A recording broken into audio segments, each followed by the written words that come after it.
Hello, everybody. Thanks so much for coming. We're just waiting for our moderator to arrive, so we're running a few minutes behind, but if you guys could go ahead and take your seats if you haven't already. We have some very cool people coming up next. Thank you for joining us at Take Action South by Southwest 2024, presented by Give a Note Foundation and Artists for Artists. We're here to support music education in underserved communities via Give a Note Foundation, going into communities that need it the most, propping them up with the support and the resources that they need for the educators and the students to succeed. If you haven't already, please consider making a donation. We have dip jars that you could just put your credit card right in and help us out, raising money for Give a Note Foundation. If you guys are patient for a couple more minutes, we'll get started, but thank you for joining us. Appreciate it.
Hey, hey, we're going to begin the panel shortly, so please feel free to come up, take seats in the front, come up to the front, join us.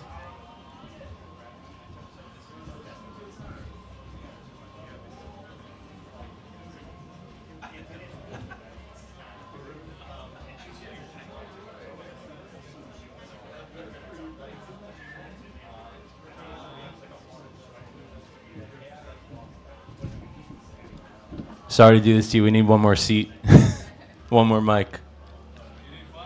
Yeah.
Danny?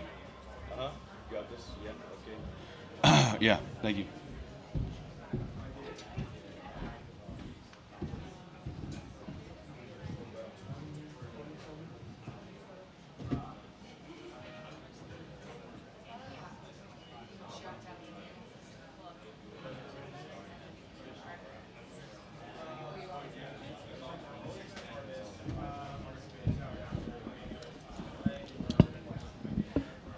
Hey, everybody, I think we're going to get started right here. So come on, filling in. Come and take a seat. Take action, South by Southwest 2024. Appreciate you guys joining us here. We're here to promote music education in underserved communities. The showcase and the day party and the summit, all presented by Giving Note Foundation and Artists for Artists. And we have some very special people on this next panel that you're about to see. One of my favorite subjects, supporting the next generation of artists. It's something that I believe in greatly. I think it ties in really nicely with the music education piece. How could we do better? What could we do different? Giving Note Foundation is making strides in this space. So hope you can join us in the effort to continue great music education programming with Giving Note Foundation. Without further ado, I'll introduce Dana Droppo, who is the Chief Business Officer of Billboard, who's leading this discussion.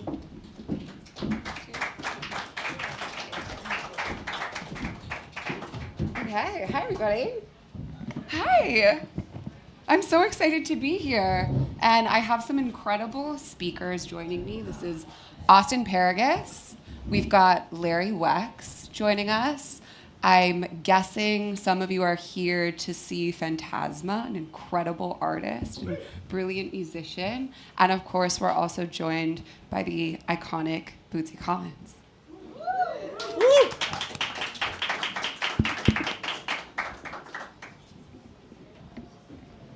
All right. Careful your head. Do we need a seat? We can stand. Thank you. Move over.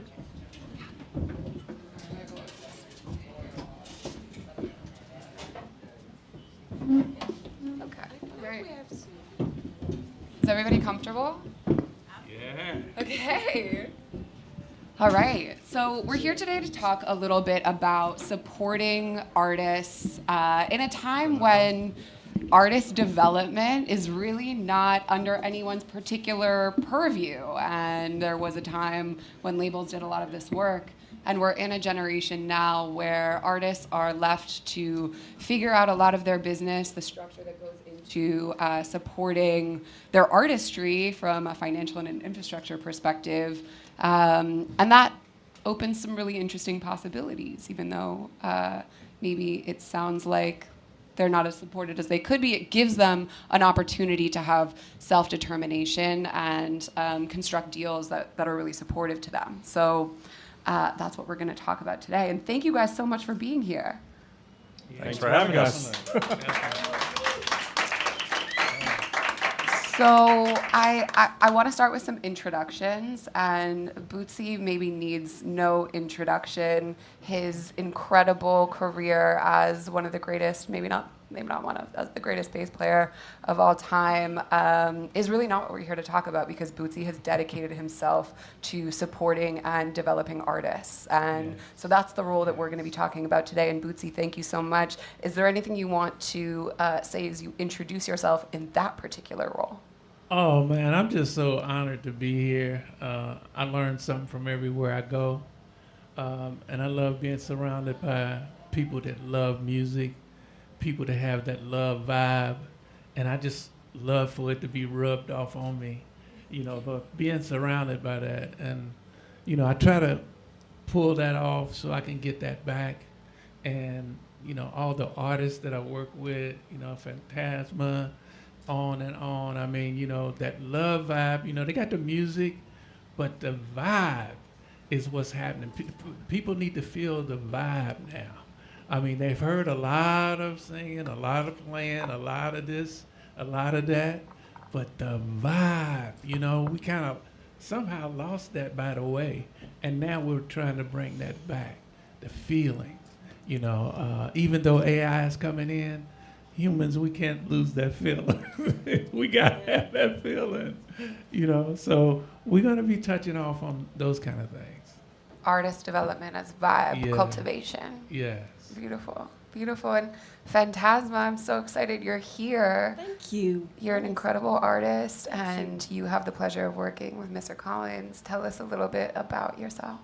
I do. Thank you. Well, my name is Phantasma. I'm really excited to be here today. Yeah. Really grateful to be able to perform along all these amazing artists. To be next to Bootsy, I'm Patty. And what can I say? It's just all about the vibe, the music. We connected in that manner.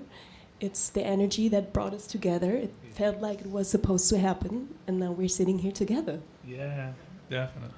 We're so happy you're here.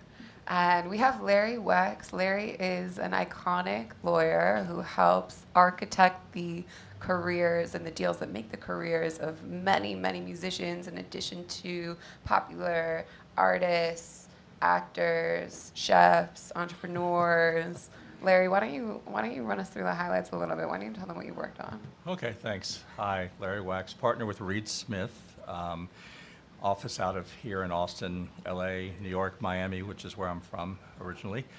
And I'm describe my practice as the business lawyer for artists, okay? So this is horrible name dropping, but an example would be George Clooney's my client. I did the Casamigos deal for him. Michael B. Jordan's a client. But also Dre and Snoop are my clients. They're business lawyers. So whether it's for Gin and Juice that's coming out soon, we had the launch party, or other business affairs, ambassadorships, sponsorships, endorsements, and so on. So I'm very, very focused on when I start working with an artist is helping them develop and protect their IP so they can have other channels, not just their music career, but perhaps careers that go beyond that and add to their mailbox money. Yeah. So sorry for being lengthy, but that's what I do. We love it. We That's love awesome. it. And we are also joined by Austin Paragus. Austin is an artist himself. He spent many years working in the label system as an A&R, doing artist development. He's also a manager, and that's the capacity that we're going to talk to Austin about today. And Austin also architects a lot of the partnerships with DSPs on behalf of his clients. So Austin gives us a nice round perspective on artist development today in the ecosystem. Ditto. Yeah, no, that was you couldn't have said it better. I could not have said it better than you just did. So I'll just take her words and ditto. Love it, love it. Okay, so for starters, Phantasma, you are are kind of the living, breathing example of what we're talking about today. So when you think about your dreams and what's ahead of you, what do you feel like is really helpful in bringing them to reality? Connecting to the music.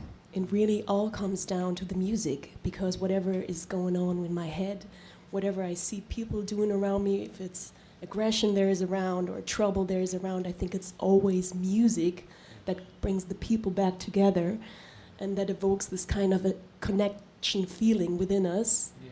And this is really what's helping me as well. And for you to be able to spend your time in the studio, on stage, and thinking and feeling the music the way you need to, you need infrastructure around you. Right. So, Bootsy, tell me a little bit about how you work with Phantasma, maybe on a day-to-day basis. Oh man, she's a perfectionist. Saying that is saying it lightly, because she's a perfectionist. I mean, if that makes any sense, she really wants it to be right, and not only right with the right notes, but the ability to feel those notes and to be emotionally involved with what she's saying. She's a great writer as well.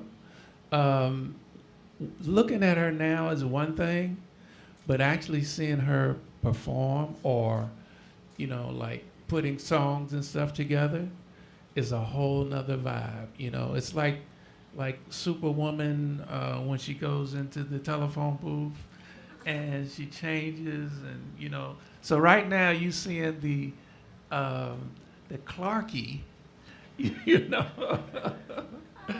you're seeing that now. But when she comes out of that phone booth, oh man, and I get the opportunity to see that, to deal with that, to feel that, to hear that in the music, to watch her write. I mean, and these are the things that help me, so when you give those kind of things off, you get those kind of things back. Whatever you're giving off is coming back in a heavy way. So she's gonna get all of this goodness that she's gonna, putting out, and she's putting out into the world. And I'm so gracious and glad to be a part of that. Whatever rock I can be for her, that's what I want to be for her and the other artists. Yeah. That's beautiful. I'm really excited to see you not in your Clarky state. Yeah. In your super state. I snitched on her. Yeah. Oh, thank you.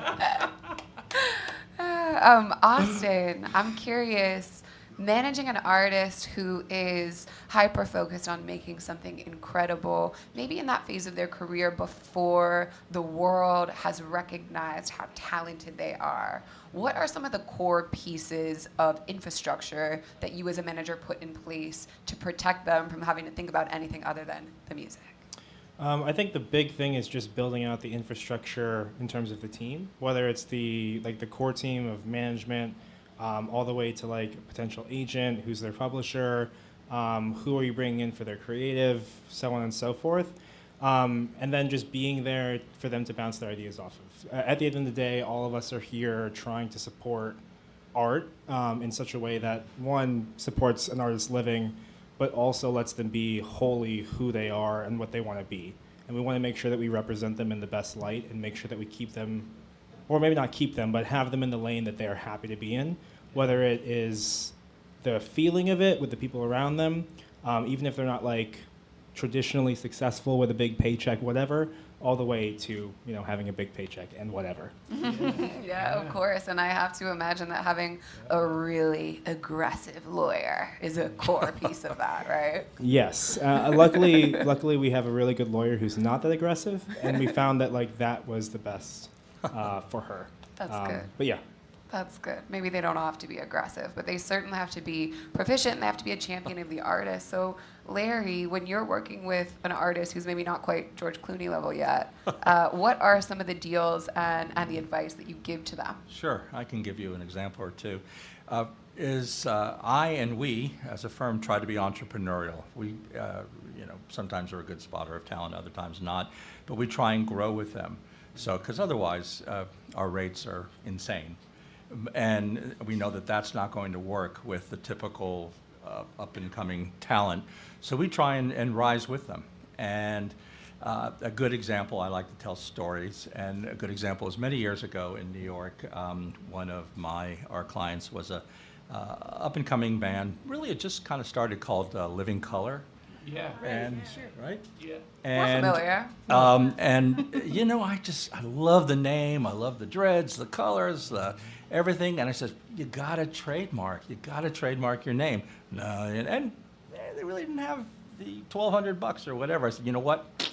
Out of my pocket. And I've done that a lot over the years. Wow. Well, you know, about a year after we got it registered, Fox came out with In Living Color. And the aggressive part is I wrote Fox a letter that said, you know, dear whatever, Ray, Living Color, I don't think so, see attached, which was the registration of the trademark. And they continue to and made more money from that licensing than they ever made from the record business. So that's an example of being entrepreneurial, being really invested. You know, it's the old story of kind of your own escrow money or earnest money. And helping them out, helping them grow. Do whatever you can yourself as well as business management and other people that are part of the team so that they can concentrate on their art and don't necessarily have to work at, you know, Walmart. Exactly. Yes. So there you go. Yes, that's beautiful. Bootsy, early on in your career, were there any people who looked out for you in that capacity? It was a whole nother ball game in my I mean, you know, we didn't actually know nothing. I mean, you know, nowadays artists pretty much know everything everybody else knows, and they can know more. It depends on the artist or what they want to find out. You know, you can find it out. But us, we had to just kind of find out by making mistakes, you know. And so we found out the hard way, but at the same time, I'm still thankful that at least, I got onto it before we started the downward spiral. Like, you know, before it's like we're gonna live forever, we're gonna do this forever, we're the greatest musicians, and we're gonna be hanging with all the beautiful musicians and the artists, and it's gonna last forever, you know, but it don't work like that. You know, you got to get set up. And today's artists, I think, have a much better position to get in that position and to take advantage of it. And like Phantasma, you know, being surrounded by the right, well, maybe right ain't the right word, but being surrounded by people that got your interests, you know, that's what you want to surround yourself with, you know. And so I guess to answer your question, you know, everybody was pretty much out at that time to just get what they can get.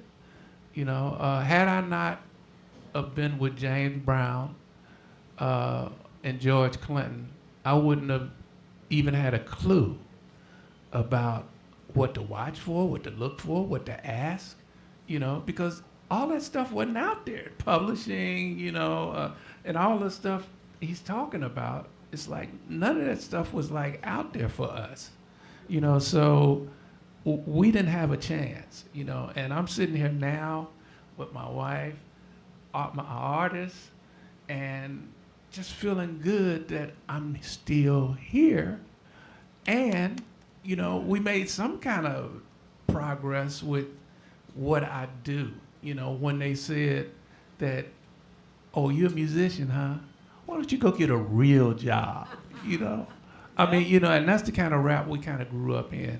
You know, go get a real job. And, you know, if I had really paid that attention, I'd be just blowing all over the place by now, you know. But you have to follow your heart. You know, if your heart is really in it, you know, then you find out things that you need to know. You know, I just so happened to run in probably a good friend of yours, Bob Donnelly, you know, who actually came in at a time and start helping put our business together, because I had no clue, no clue, and didn't even want to know. James Brown told me that it's 75% business and it's 25% music, and I hated that. I hated that because I watched all the work that he did, and then he's going to tell me that it's 75% business? I'm like, that couldn't be, but I found out later that, yeah, I understand that now. So a lot of new artists now don't have to go through that blindly. If they go through it, they just go through it because they just put themselves through it. But you don't have to blindly go through that no more. We did that for you. So thank you very kindly. Thank you.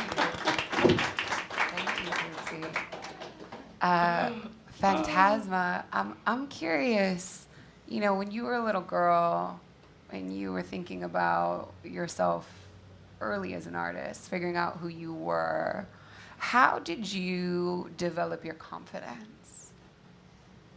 Well, I just knew that I wanted to do music. I didn't know how. I really did not. But I knew early on that I wanted to do music, and I experimented a lot and listened to a lot of music.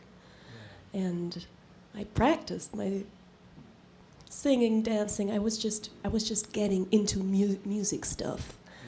And that way things just developed. It just came from that point. It's not that I had a clear vision that it's gonna be like this and that.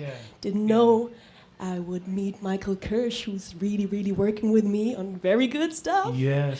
I did not know that I would get to know Bootsy and Patty and sit with them here today. So it really was just me getting into the music, trying different things, and luckily suddenly being here today.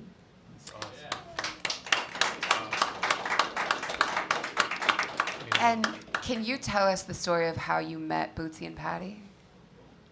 How did we meet? I hope you can get that together because I know pieces of it, but yeah, well, it was the internet. Yeah. It was. That thing's useful sometimes.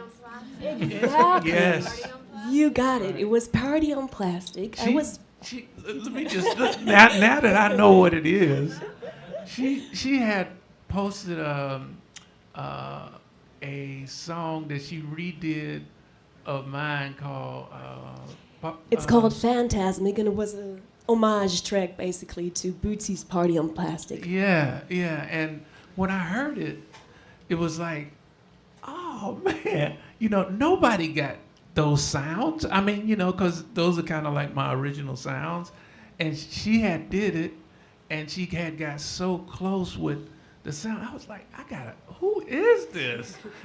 So it got me real interested in who it was, what she was doing, where did she get the sounds, and just some info of what's going on, and her style was just so me. I mean, we're just so out there. It was actually at the start of the pandemic. Exactly. And there was, well, as probably every musician went through the same situation. There were no possibilities to be on stage. It was just a difficult time, well, for basically everyone, but especially for musicians who would perform and work with other people, other musicians. And it was that time that the song Party on Plastic really, really got to me, and I really felt that energy, that vibe. And I was, on one hand, I was just so sad and desperate because of the pandemic situation, but then I thought, you know what, I'll just connect with that energy. I have to do something with it just by myself, and then put energy into it and kind of remade it like an homage, as I said. And this is how it came about. So, but yeah, really it was also during this pandemic situation. So That's a wild time. That's a wild time to make Exactly. something beautiful. It really is. And okay, so you make something amazing. It's getting the attention of someone who's clearly a hero of yours. Absolutely. And you have this wonderful manager who's helping you and guiding you. So, okay, Austin, as a manager, you have this thing. It's so amazing, a piece of music that's connecting. You know there's going to be an audience for it. What are some of the next steps? What do you do after someone has made a really iconic piece of work? I mean, I think it's a mixture of a lot of things. So for my 9 to 5, I work at this company called Amuse, which is a label and distro. And so a lot of the learnings that I've gotten from there in terms of like looking at a fan base, seeing how a community engages with the artist, whether it's online or in person or at shows, whatever it might be, and then trying to capitalize on that and try to make a true movement out of any moment, whether it's virality on TikTok or they're opening for one of their heroes on tour or whatever it might be. So basically, all that's to say is like when you look at something, you have to look at it holistically. You have to look at quantitative values. We have to look at the data and say, how is this streaming? What's the engagement rate for this on different platforms? What's their strongest platform? What cities are people buying and selling out shows? And then turning that all around and having those conversations with like a press partner who's kind of like the tertiary member of the core artist team. And then obviously building out what that looks like and how to tell the stories to DSPs, to Billboard, to different outlets, and just trying to find the lane where the artist is able to capitalize on who they are authentically, because people these days can really tell when you're not being authentic. But also let them focus on the art or any of the other business side of things that they're interested in. Because some artists really like to post the TikTok, they really like to get involved with the data points that like people like me would love to look at. And then there's artists who just want to sit in the room, make music, and to any of those artists in between, all the more power to them. Let them do their thing. And then, and to everything they've been saying, be truly who they are and try to, again, capitalize on the moment to make a movement, but also just let them build a community, whether it's other artists or the community of fans. I think that's just the big part of how we, especially in this very muddy time that we're in, and how we have to cut through the noise. Obviously, like, the barrier to entry is a lot lower to become an artist and to put music down. Like, you can get your MacBook, a cheap interface and a mic and an instrument and do your thing. You don't have to rent out a studio that's $100,000 an hour. You don't have to do that anymore. So the barrier to entry is lower. However, at the same time, we're seeing volumes exponentially bigger than we even saw 2 years ago. And especially during the pandemic, which y'all kind of alluded to, it's like there are artists who they toured, and that was no longer a way that they could connect with their fans. It was no longer a way, like just being in person. Like there was a new wall that wasn't there for a lot of artists before. At the same time, there are a lot of other artists that were able to capitalize on the online movement who either gotten signed or they've grown their fan bases exponentially. But again, like our job as supporting the art and the artists that are creating in this space is to just let them do their thing and try to supplement and complement what that is. And developing your artistic pose, your presentation of yourself, obviously takes time, and you really have to listen to yourself. So much of it happens online, and so much of what's online looks very samey, and it's very consistent. And for artists like Bootsy and Phantasma, who are not samey, and to your point, very out there, Bootsy and Patty, I'm curious, how do you encourage your artists not to get shaken if things maybe aren't moving as quickly as they want them to be? Sometimes, it depends on the artist. Sometimes it takes,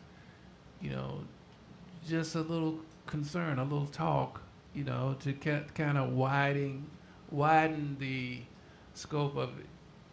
It ain't gonna be forever. I mean, it's like, we got to build this thing, So a lot of times, it takes talking and caring, and just giving them love, because a lot of times you can't direct an artist because they have their own way of thinking, and I'm here to encourage that, not my ideas. I'm here to encourage theirs. And so we feed each other, and we feed off of each other. And to me, that's the best way to grow. That's a relationship, you know, and that's what this is a marriage. You know, you come together and the relationship start popping, you know, and you just pop with it. So, yeah. And each artist is different. So. I'm Oh, curious. here we go. I'll Yeah. say this real quick. My husband has taught me this, and Phantasma knows. Funk is making something out of nothing. So as we work with all these different artists, we give them their space to do what they know how to do best. And you're absolutely right. You know, funk is just out of that normal box. So Bootsy has this gift where he just lets them go and do what they do best. And whatever that is in their hearts, it always sparkles and comes out, and he loves to nurture that. And that's so unique. It's so valuable. It's invaluable, I'm sure, for an artist like Phantasma to have that support, that is. encouragement. Yes, absolutely. Yeah.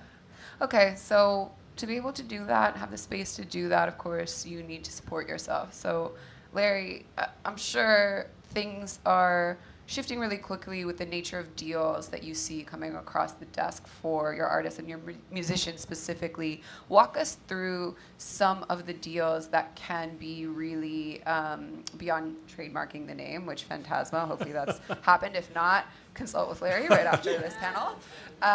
We got to get with Larry. Okay. Larry, you the man. We got to get with you, man. South by Southwest, No we do problem. deals here. That's right. In this context, if I shouldn't say it, but I'm a bass player too. But I wow. epitomize those that can't lawyer. Definitely be hooking up. Right? So Larry, tell us a little bit, if you could break down different types of revenue lines that you think are really yeah. important for emerging artists. Yeah, Tell us about absolutely. it.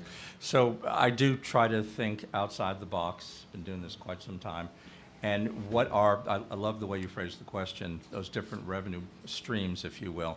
One is I try to think cross-culturally and across demographics. Part of that comes naturally. I'm half French, half Cuban, so I do a lot of work in both languages. And so, you know, you never know when you're going to break, say, in Colombia or fill in the blank or somewhere in Europe. And that brings you back over here.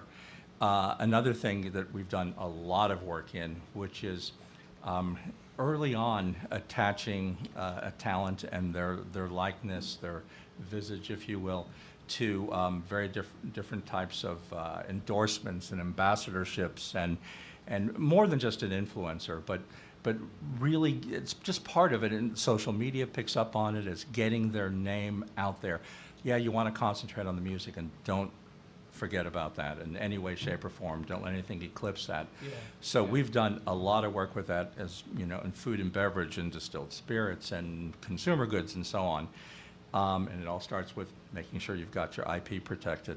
Yeah. And one other thing I wanted to, when you talk about the pandemic, and you know, a lot of artists, and they couldn't tour. And of course, as you know, from the hangover of 360 deals and everything like that, was touring is the greatest source of income in large part.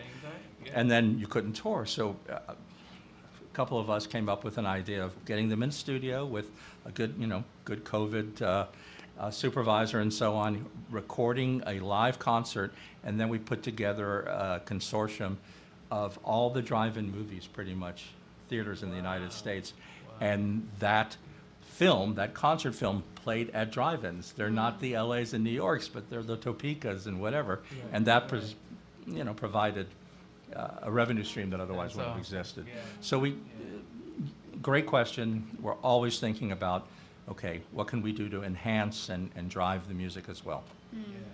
That's beautiful.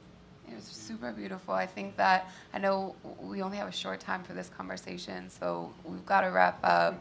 And it's clear that we all care deeply about supporting artists. You're here because you love music, you want to support music. So I think closing words, would love to hear Bootsy and Patty, what are your dreams for Phantasma? What do you want for her? Oh, man, I'm going to let Patty take it first because I got a whole lot of rap. Here we go. Well, first I must say she's a queen and my soul sister. So I just believe that she is so gifted, and so many, especially our young girls, need to see her and watch her. She has great style and pizzazz, but she's a lady. And I want our girls that are coming up to see her and to understand that there's a way that you can dress, there's a way that you can dance, there's a way that you can talk and speak. Check out Phantasma. She's got that. Thank you. Nice. Thank you, guys.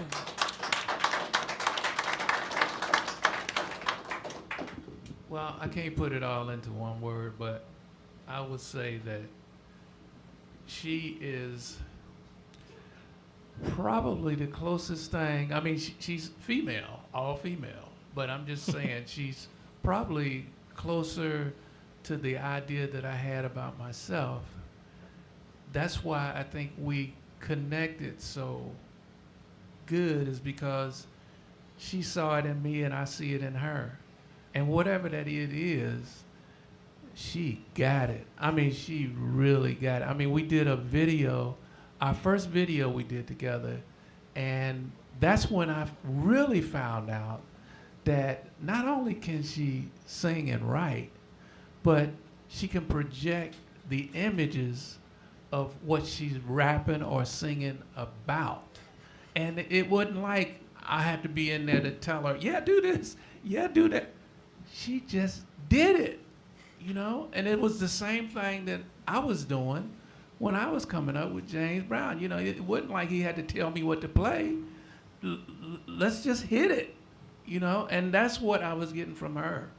It's like, just hit it. You ain't got to tell me, you know? It wasn't like she had to tell me. I don't have to tell her. I figured it out quickly because she just did it. And I was like, yeah, that's it. And so when I saw that, it just, everything else just started mushrooming into what it is now and what it's gonna be. Mm-hmm. And she, like my wife said, she's a great role model for not only young kids, but for women and people in general. And of course she's quiet now, but wait until you hear the voice coming out of this young lady. I mean, it's, yeah. So we want to spread that around. We want people to hear and feel, you know, what it's really like to be coming up into today's market and really be talented. Because it's a lot of talent out here now that they call talent. But we want to interject the real talent. We want people to see and feel what it really feels like when I was telling people about the musicians on the corner, how great they were compared to us. We were nobodies. I mean, the people on the street that was on the corner, those were the real talented people, and nobody never grabbed them. And so I don't want to be one of those. I want to be one that grabs the real talent, you know, puts that out front, whether they're, you know, they got 2 followers, you know, 5 followers. How is your talent? Where are you coming from in your heart with your gift to the world? Because that's what we're given, our gifts, you know. And the numbers, yeah, they mean a lot. But if you're that great and if you believe in yourself, you can get numbers too, you know. And that's what I believe we're going to prove and we're going to show, because the world needs to know about the artists that fly under the radar all their lives. And we're not going to do that. All right. We're going to outer space! Support real artists. Austin Paragus, Larry Wex, Miss Patty and Bootsy Collins, and Phantasma. Thank you so much. Thank you guys for listening. I really appreciate it. Thank you. There you go. Thank you. Good job. Thank you. Oh,